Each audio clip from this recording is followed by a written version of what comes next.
Hey everyone, welcome back to Wicked Deeds. We're your hosts. I'm Brittany. I'm John. And this is our third episode, which marks the beginning of our release schedule. Every Tuesday going forward, you can expect a new story. Today's conversation will revolve around what I consider a pretty well-known case that's still unsolved to this day. I'm sure quite a few of you have probably heard the name Amy Mihaljevic. To give a little background on why I picked this case, I'm not your typical true crime enthusiast. I wasn't the type of person who started getting into shows like Dateline, Unsolved Mysteries, and America's Most Wanted at a young age. I was always really into murder mystery fiction type books, so I think that's probably where my basis for getting into this topic came from. But I didn't really delve deep into the universe of true crime until I was in my early 20s. There were definitely other more well-known cases that really sparked my interest when I first started getting into this genre, if you will. However, this particular case is one I learned about as I dove deep into true crime podcasts, books, and documentaries and just became really engrossed in it. You just never know what can come out or what someone else might notice years and even decades down the line in these unsolved cases. This particular one is just so heartbreaking, horrifying, and still unsolved, so I wanted to bring attention to it. I'm ready. I'll start where it all began.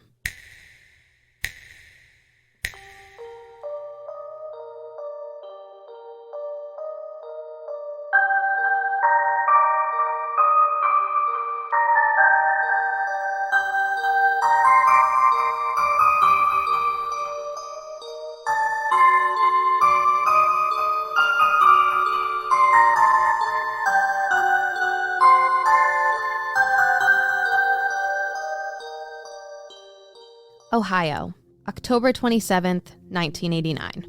It's a crisp fall day, and 10-year-old Amy Mihaljevic heads to school, eager for the weekend. It's a Friday, and she's looking forward to her after-school plans. But by dinner time, Amy hasn't come home, her family is in a full-blown panic, and the entire police department is searching for her. The morning of Friday, October 27th, Amy biked to school with one of her best friends, Christy. School started at 7:40, and Amy's class actually had a stranger danger training that day. A local police officer came to their school to give a presentation on the dangers of talking to or meeting with people you don't know. Amy went about her day as she normally would until lunchtime came around. She was excited. She had plans. She told her friends the news. She was meeting a, quote, friend. They were going to meet at the Bay Square shopping mall and buy a gift for her mother, who had just gotten a promotion at work, so she was eager to surprise her.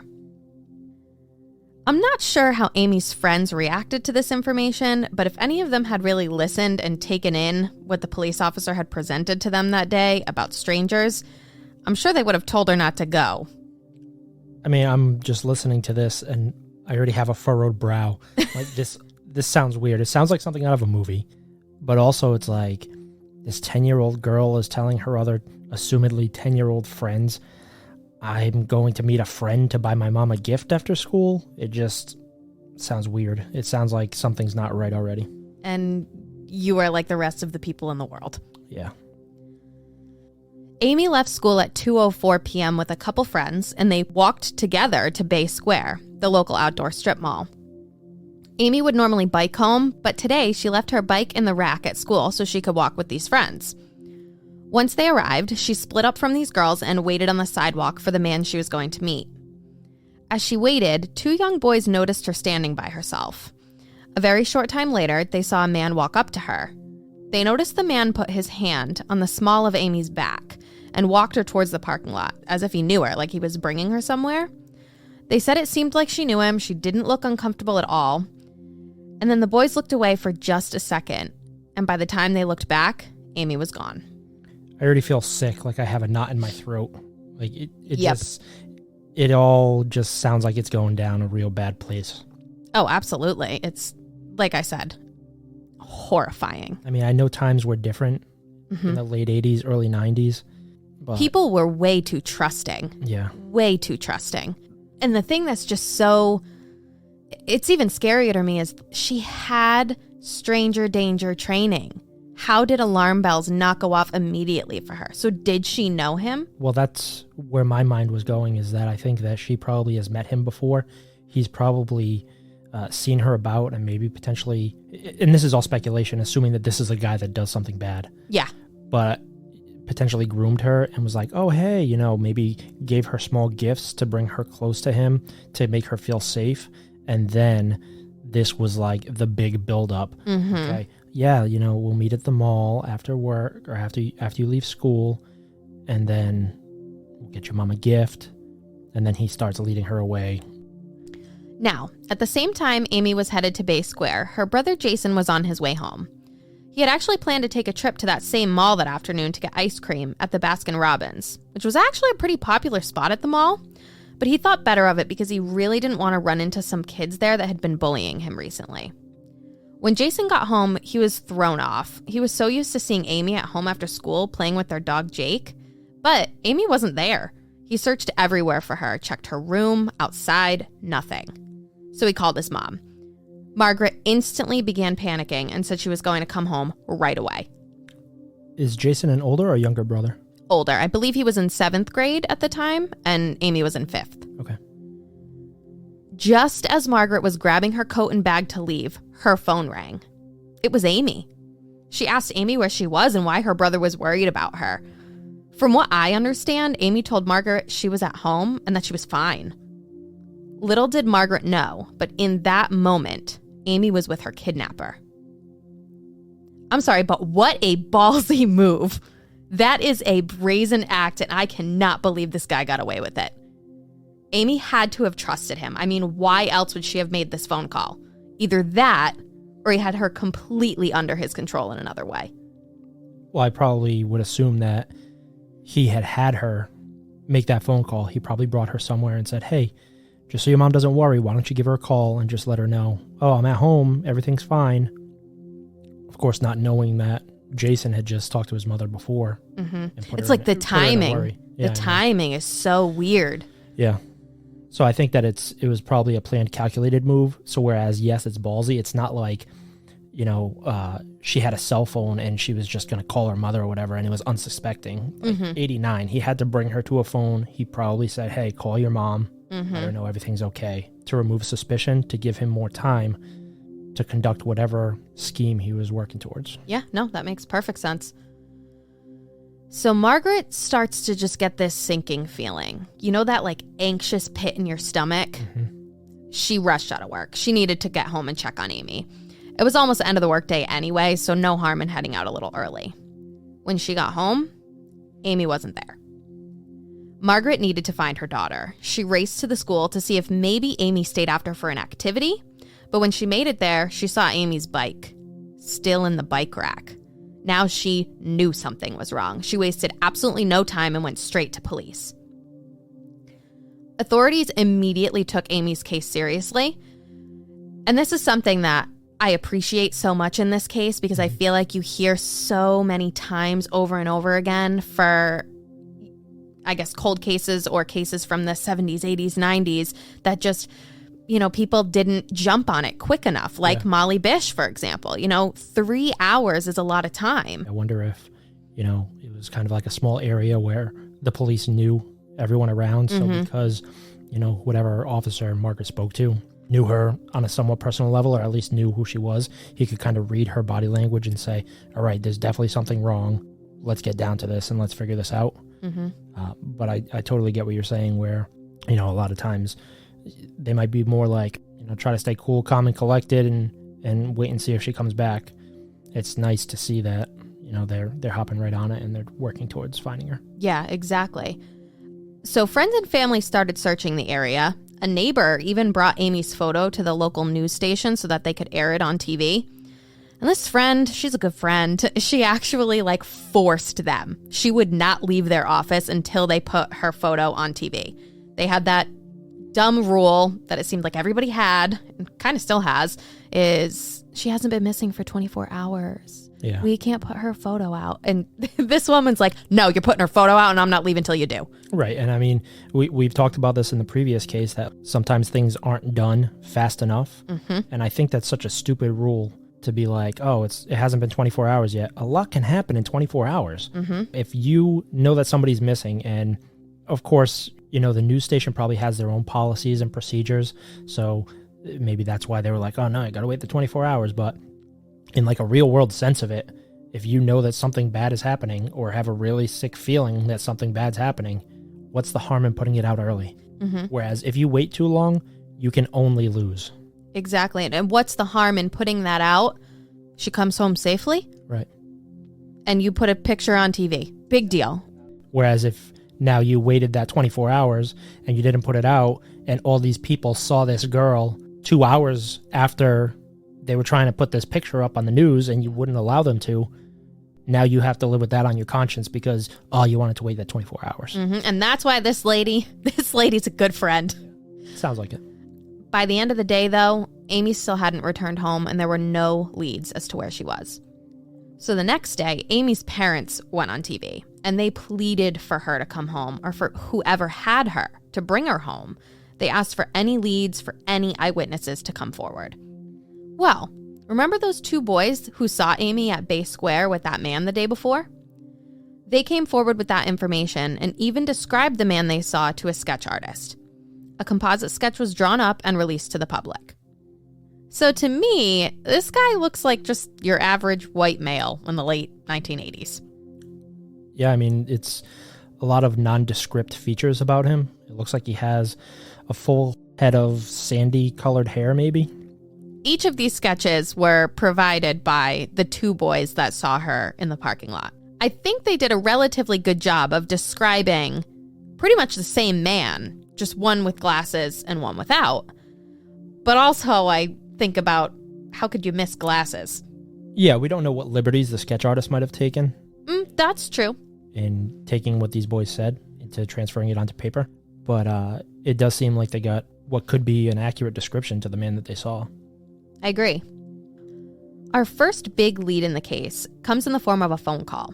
And no, not just a phone call to police with a tip, a phone call that was made to Amy just a few weeks before she went missing. So there are 2 pieces that go along with this.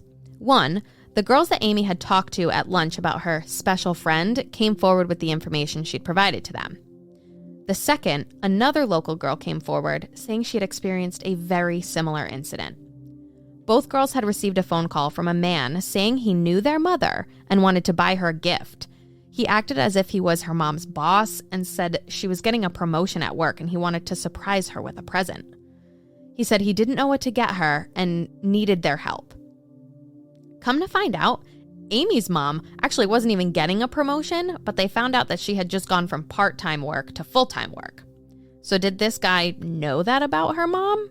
Did he elaborate on the story to make it seem more believable for why Amy should come with him? Also, from what I understand about the other girl he called, he had reached out to her several times, but apparently didn't believe she would keep their meeting a secret. In his mind, I'm assuming he didn't think she was a good enough target for whatever sinister plan he had.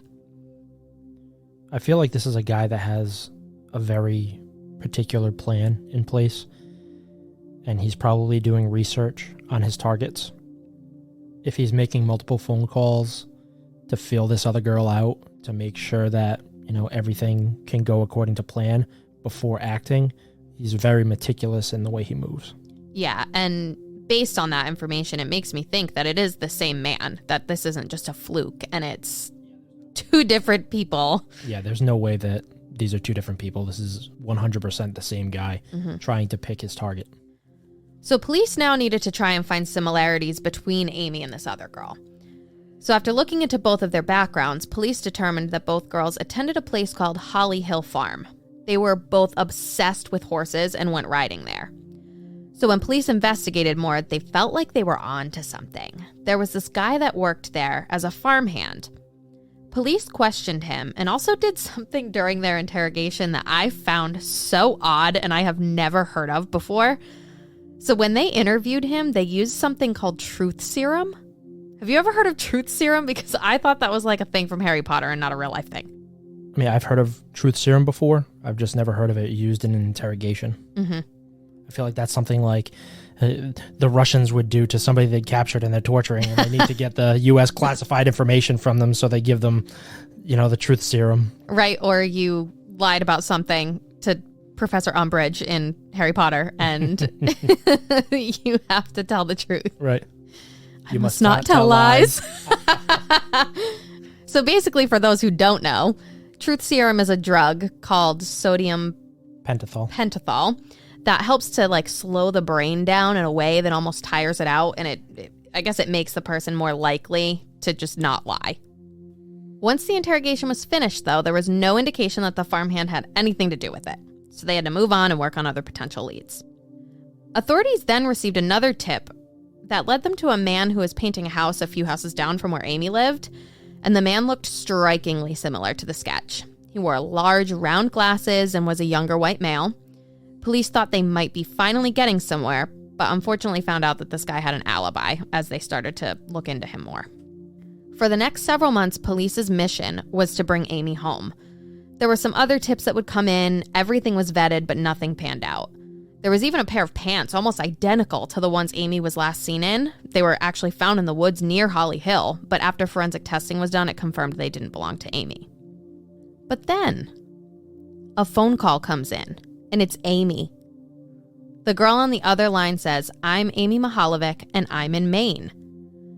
Police were hopeful that Amy was still alive, so they brought the recording to the parents and played it for them, and they were convinced that it was her voice. At this point in the case, the FBI has now become involved, and they're able to track this phone call. They soon find out that the call did not come from Amy, but a severely mentally ill woman who did this for fun. She would call families of missing persons across the country and pretend to be their loved one. I mean, hope is such a cruel thing. Her poor parents had the hope that their daughter was still alive, and this woman capitalized on that. According to some articles and documentaries that I watched, they didn't even charge the woman because of how severely mentally ill she is. I mean, this is sickening. This woman should not have access to a phone. Yeah, I agree. I would at least remove her access to the phone. The most promising of all the tips that would continue to come in throughout this investigation were those of several other girls who called into police to tell them that they too received a phone call similar to the one Amy had before she was abducted. One of the girls said that she only received these calls from this particular man whenever her mom would leave the house.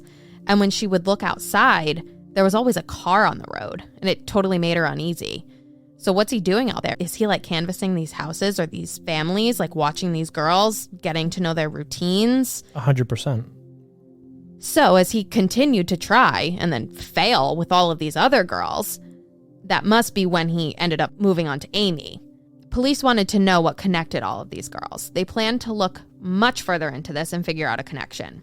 However, Amy's case would take a very unfortunate turn as police were trying to connect these leads. On February 8th, 1990, Amy's body was discovered. A jogger running along County Road 1181 in Ashland, Ohio, saw her lifeless body in a cornfield. The location of Amy's body was 50 miles south of where she disappeared from. Police needed to make it clear that whoever did this to her knew this area. This was not an easy spot to get to. The cornfield was deep into town and was very rural. You wouldn't know to go there unless you were familiar with the area. And honestly, I'm surprised, like after looking at an aerial view of what this field and the road that this cornfield is on looked like, that her body wasn't found sooner. Was it there for a long time, or did it just get dropped there, or? So Amy's body had been in the field for quite some time. They believe that, based on the state of her body, that she had been killed very shortly after she was kidnapped. Amy's autopsy would reveal she had been hit in the head with a blunt object, but ultimately her cause of death were multiple stab wounds to the neck. When they assessed her body, they found that her underwear were on inside out. During the autopsy, they were unable to conclusively say she had been sexually assaulted, but they strongly believe she was based on that piece of evidence. How can you not tell if a 10-year-old girl has been sexually assaulted? Due to the decomposition of the body, she had been there likely since right after she was abducted, which was the end of October. She's not found till February. So you have several months. Yeah, okay. So police gathered all the evidence in this field within like a couple 1,000-foot radius. They picked up everything they could find, regardless of how unimportant it seemed. And two very prominent pieces of evidence police discovered while searching this area were a curtain and a blanket. Both of these items were about 1,000 feet away from Amy's body. Now, this curtain is very unique. It's unlike anything I've ever seen, and it's clearly handmade. It looks as though someone took an old quilt and added some hanger loops along the top to hang it on a curtain rod and called it a day. Nothing special, but also very special. This is the type of clue in a case that could break it wide open if someone came forward having seen this before, or maybe have known someone that sewed things like this, I guess. It's a pretty ugly curtain. It's hideous. Looks like a rotten avocado. That it does. Amy was found with only a few possessions from the day she went missing. She was still wearing the same shirt and pants, but her shoes, which are some of the most unique-looking boots I've ever seen a 10-year-old wear, or really anyone wear, were missing. Along with her backpack that had a black notebook labeled Best in Class inside that her father had given to her, and her horse head-shaped earrings. All of these belongings that were taken are very distinct. These are totally the type of items that you would recognize if you saw them. I mean, honestly, I'd recognize these boots anywhere. They are so different and unlike anything I've ever seen. The boots look like something a pilgrim would be wearing. So true. Or it looks like if you were to wear these, you have to wear those lacy white frilly socks that hang over the top. That hang over the top. Yes. That's the only stylistic choice I could picture with these. They're so different. Yeah, I think they could be linked to the fact that she really liked horses. And maybe it was more along the lines of like riding boots or something like that. Yeah, that's a good connection. Detectives believe that her killer kept these items as trophies, and it would come to light later that Amy's body actually didn't hold many clues, but the items found near her body did. They tested hairs found on that curtain and blanket and discovered the hairs were an exact match to Amy's dog. So you would think she likely had these hairs on her clothes, and if she were wrapped up in this curtain, the hair would have probably transferred there, right? So if they say it's an exact match, is it like DNA, or is it like, oh, that's a German Shepherd and this is a German Shepherd, so... Yeah, I don't know about that. Testing your dog's genetics just came around mainstream relatively recently, so... Yeah, but you do that by saliva, not hair, so... Yeah, I don't know. Strange. That's something. Recently, there was actually a Dateline episode that was just released on September 17th, and police revealed that they also had Amy's hair on that curtain. So her hair and the dog's hair are both on this curtain. Okay, so it's not out of the realm of possibility that she had dog hair on her, and then she was beaten and stabbed, and then, well, there's no blood on the curtain. And that's exactly what I'm about to get into. Police believe that Amy's killer wrapped her in this curtain and or blanket and dumped her body in the cornfield. But I don't know if I necessarily agree with that, because back to the autopsy, her cause of death was those stab wounds to her neck. She is 100% bleeding out. Well, I wonder if maybe they said that the stab wounds were the cause of death, but the stab wounds didn't have to happen prior to her being wrapped in this blanket or curtain. She could have been struck in the head, knocked out, wrapped up in this curtain, and placed in the car so nobody would see a body if they ever saw through a window or whatever, then brought to the location of the killing. Well, they believe that there was a completely separate location for the actual crime that was committed, because the cornfield was strictly a dump site. There was no indication that any crime happened there. So why would he take her from... He takes her from the mall. He takes her to one location. Then he takes her to another location. Then he takes her to the cornfield. It doesn't really add up to me. And I feel like regardless of when and where these things happened, there would be some blood on that curtain, wouldn't you think? One would assume so, yes. I would say that if she was wrapped in this curtain of some kind, I would say that it probably could have happened that she was knocked unconscious. Maybe after she had made that phone call to her mother. He started to take her somewhere, and she was like, no, we were supposed to be getting a present. And she starts freaking out. Yep. So he knocks her over the head with something. Obviously, he doesn't want to have some 10-year-old girl slumped over in his car. So maybe he had that curtain in the back of the car. He threw her in the back seat, draped the curtain over her. And just by draping it over her, those hairs and fibers from the dog transferred to that. Then when he gets her to the location where, the stabbing occurred, the curtain's no longer a thing. But he's still going to want to get rid of the evidence. So even though it's not drenched in blood from killing her, he doesn't want it in his car anymore. Yep. So he throws it in the field. So then that would make more sense as to why the curtain wasn't actually directly with her body when she was found. It was like 1,000 feet away, so... Right. If he thought that this cornfield was a good enough place to dump a body, and then maybe he gets back to his car and he's like, oh shit, I still have evidence in my car of this girl being here. He just throws it out in the cornfield as well, because if you're hiding a body, who cares if you throw out some rag? You don't think somebody's going to find her, so Yep. that quickly anyway. Yep. So yeah, no, that definitely makes sense. So to move on to what police believe about our suspect. The man who murdered Amy would likely be the type of person to insert himself into the investigation. Maybe he joined in on the searches for her right after she went missing, or he went to her funeral once her body was found. Maybe he even called in a tip himself. With this thought, police kept a close eye on people helping the family or who had even known the family before. A man came to police's attention that was volunteering in the search for Amy's killer. He ended up on police's radar after he committed suicide. This stood out to police as strange because, he killed himself just a few days after Amy's memorial.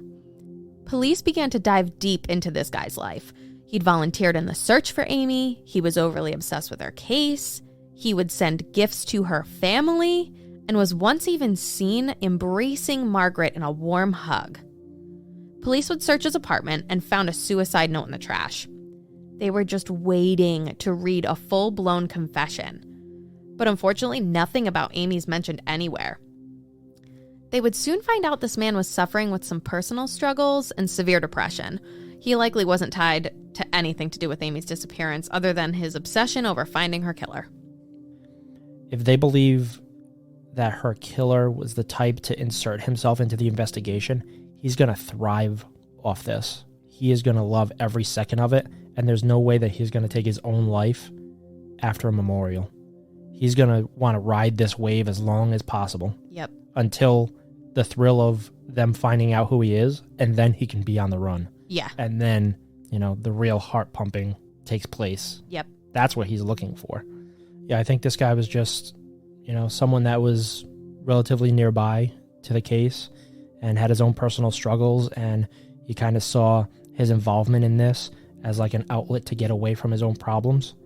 And then after they had the memorial for Amy, it was almost like, okay, this is the end. Like, I have nothing else to look forward to, type thing. This is, this is putting the mark at the end of this chapter, and my personal struggles was just too much. Yeah. So we're going to go back to those girls who had told police they received a similar phone call to the one that Amy received. One last girl would end up coming forward, stating that she too received a call. The explanation she gave to police was like deja vu, like the information just keeps coming in on repeat. This girl, however, had told the man that she needed to ask her grandmother for permission to go, and he was like, nope, you can't tell anyone or you'll ruin everything. Clearly, he realized she wouldn't keep the secret, so he gave up on her. And then the next year is when Amy would go missing. And when this young lady saw Amy's case on the news, she was horrified. She knew that could have been her if she had just been a little less cautious. Police at this point are now determined to find a link between all these girls and the man that had been making the calls to them. I wouldn't think he would have just called all of them without having maybe seen or met them before. I would guess that a guy like this would have one type and would have done his research before just picking up a phone book and calling random people hoping he'd find a young girl. He seems like the type that would have picked his victims out specifically, learned about them, watched them. I can agree with you in one aspect. I think that he is very particular in who he chooses. I'm starting to think that maybe he doesn't have a job and he can spend all of his time doing this. Maybe he lives with his mother or father or whatever, so he can just go out all day long looking for his targets. And that's why you have all these girls calling. I don't know over the exact time period of how many calls have been reported that he had made to girls over what span of time, but it seems like he had contacted a lot of people. But at the same time, you could do cold calls too, and you could just think about it. You just call people and just start talking on the phone. You make a phone call to a random number and a young girl picks up and you just start talking and you kind of feel it out. He could have been doing that too. That's true. And there definitely could have been girls who didn't come forward. I do know that out of all the girls that had received phone calls, there were 4 or 5 of them that came forward with the information. Only one would even let anybody know who she was. The rest all wanted to conceal their identities because they are still scared to this day of that guy. Oh, rightfully so. Yeah. After a thorough and exhausting investigation, police found the connection. Even though the girls all attended different schools, lived in different towns, and were all called at different times in well over a year span of time, they all had one thing in common. All of them had visited the Lake Erie Science Center in Bay Village. Every single girl had gone there. Now, this information is arbitrary until you know one very important detail. Whenever anyone visited this science center, they were required to sign a logbook. Every name had a phone number and address next to it. Police needed to find this logbook. They searched and never found it. I mean, I find this to be odd that you wouldn't keep this logbook in like a safe place. It's got people's phone numbers and addresses. I mean, you would consider that personal information. Well, I mean, now we're already going down the path. You know where your mind leads you. This guy must be some type of security guard or front desk associate, whoever has access to that logbook. He sees all these people coming in, putting their information in, snags the book. So now he has access to all these names and phone numbers. So like you said, did the guy work at the science center? I mean, did he frequent it? Did he just go there regularly? Like you mentioned, maybe he doesn't have a job, but maybe he's really into science. Maybe he volunteers there. I mean, the guy clearly went to the science center, got the information from the logbook. It's probably why they can't find it. It's most likely in his possession. Exactly. So unfortunately, because police never found the book, they couldn't link anything. They couldn't search for any men that may have signed in and then cross-check their information and see if they maybe looked similar to the sketch or, had any ties to these girls in any way. The man that killed Amy has never been caught or held accountable for his actions. This person is smart, cunning, but most of all, manipulative. How did he get such a bright 10-year-old girl to fall for his ruse? What kind of information did he have about Amy or her family that made her feel so comfortable? Or maybe controlled? Did she think he might hurt her family if she said anything? I mean, my mind's reeling with the possibilities. I think it's more along the lines of that he groomed her in some way, provided her gifts, made her feel safe. That's how he got her to leave the mall with him. And then that's how he got her to make that phone call to her mom, to give him that extra time. So I'm also thinking she kept the secret for days or even weeks. She didn't tell a soul that she was going to meet a stranger. She held it in for all this time until the day came where she was supposed to meet him and she just couldn't hold it in any longer. And then she spilled the beans to some friends. I guess that's what's so confusing to me is why would she keep this secret for potentially weeks? But then did she just feel comfortable enough on that day? Like, oh, I'm going to meet him in a couple hours anyway, so it's fine. Well, as we've learned from some of these other girls that receive similar phone calls, he's very meticulous in making sure that, they're not going to say anything. They're not going to tell about the meeting that they're going to plan. So I think that she was probably, in that mindset, I can't tell anyone. And then the anticipation just got so high and built up so much that she couldn't keep it in. So she ended up saying something. Yeah, that makes sense. So I want to bring up one last theory before we end today's story. James Renner is an investigative journalist and author, and he was an 11-year-old boy who lived in Ohio when Amy went missing. He became obsessed with her case, and as an adult has written a book on her disappearance and even assisted in investigating her murder.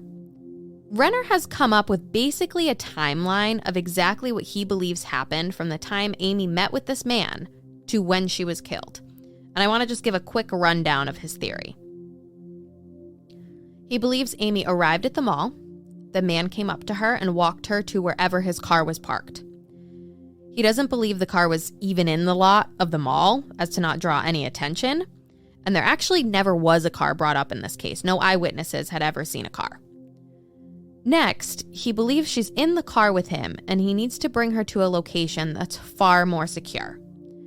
He's got to pretend everything's okay, nothing sinister is happening, and then that's when Amy is allowed to call her mom, which, John, goes along with your theory from earlier. Very intuitive. She's still calm and relaxed at this point, and that's likely how he manipulated her into calling and pretending she was somewhere else and that everything was fine. As they continue driving, they're likely headed to an area that's much more rural than where they were previously. He obviously needed to be in a secluded area to commit this crime. Renner believes this is when Amy starts to panic and might even try to escape. He thinks she may have tried to leap out of the moving vehicle, and then that's when she's hit on the head. Interesting. I feel like we're both thinking the same way. Mm-hmm. And that goes back to the blunt force trauma that's noted in the autopsy. Not her cause of death, but makes sense in the timeline. Exactly. She's calm while she's making the phone call. Then she realizes, hey, he's bringing me somewhere I ain't comfortable with. Boom, knocked on the head. Yep. Maybe covered with the curtain. As we know from what police had said before, this man is a planner. He's manipulative. He's got everything perfectly ready to go and set up. For all we know, he's been setting this up for weeks. He takes her to whatever location he had set up and sexually assaults her and then redresses her, hence the inside-out underwear. He then decides to, or follows through, on his plan to kill her and stabs her in the neck and she bleeds out. He then wraps her in the blanket and curtain and prepares to dump her body. That's where we disagree, because like we said, if he stabbed her in the neck and she's bleeding out, then there's got to be blood somewhere on her that will be transferred, even in the smallest amount, to these drapings that she's going to be wrapped up in. So I'm still convinced that he knocked her out, covered her with the blanket that was probably just in the back of his car or whatever. Yeah, I agree. I think that's where both of us differ on this theory. Okay, so being an investigative journalist is both a dream and a fear of mine. It's a ballsy job, in my opinion. James Renner becomes convinced he's found the suspect, a man who was a teacher at a school not too far from where Amy went missing. He's pretty much identical to the sketch, and one of his things he did as a teacher was to give his students extra credit for going to, yep, you guessed it, the Lake Erie Science Center. So he's tied into Amy in multiple ways at this point, right? So James tracks this guy down, finds him in Florida, and literally questions the guy in the middle of the street. I mean, honestly, it's ballsy. So, as he confronts the guy, he asks him why he told the police he was never at the nature center back when he was interviewed years ago. I know. He was interviewed by police and has since lived his life and made his way down to Florida. Renner tells Investigation Discovery, because he's doing an interview for them, that he bluffs the guy. He tells him he has a photo of him at the nature center, which he supposedly told police he never went to. This man responds and says that he, quote, never told the police he wasn't there. He only told them he didn't remember being there. That's how you play on words. You know, it's like, to the best of my knowledge, I don't believe I was there. Mm-hmm. It's not lying. It's just not telling the truth type thing. It's such a fine line where it's like, I don't remember being there, but maybe. Mm-hmm. The guy then practically runs away and refuses to continue talking to James, and it seems like nothing ever came of it. Amy's murder is probably one of the worst crimes against a child I've heard of and is sadly still unsolved to this day. Police have received tens of thousands of tips and still have never stopped trying to find her killer. They have never once considered this to be a cold case. Current police chief Mark Spetzel, who is actually the officer that gave the stranger danger presentation the day Amy was abducted, has been on the force for over 30 years. He has never let Amy's case go. It's resonated with him along with the entire department, and they will continually work it until it's solved. Amy's father still believes they can solve the case, and I agree with him. Unfortunately, Amy's mother died in 2001, but I'm sure she would feel the exact same way. I mean, something like losing your child, and not only just losing them, but losing them in this way, it has to change you. It's so awful that she died without knowing what happened to her daughter. There is so much information out there, so many potential leads to go on. The fact that this guy likely has trophies he took from her, the calls he made to those other girls. Did he ever do that again? Call more local young girls? Had he committed other crimes after this one? The curtain and the blanket, they're so distinct. Police are determined to find this man and bring him to justice.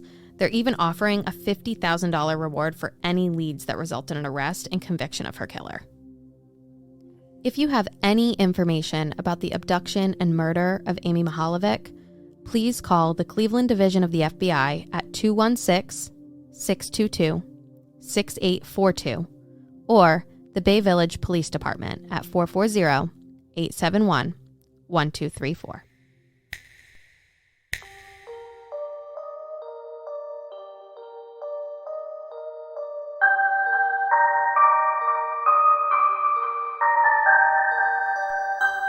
Thank you so much for listening in. We're super excited to cover additional cases, and we really want to hear from you.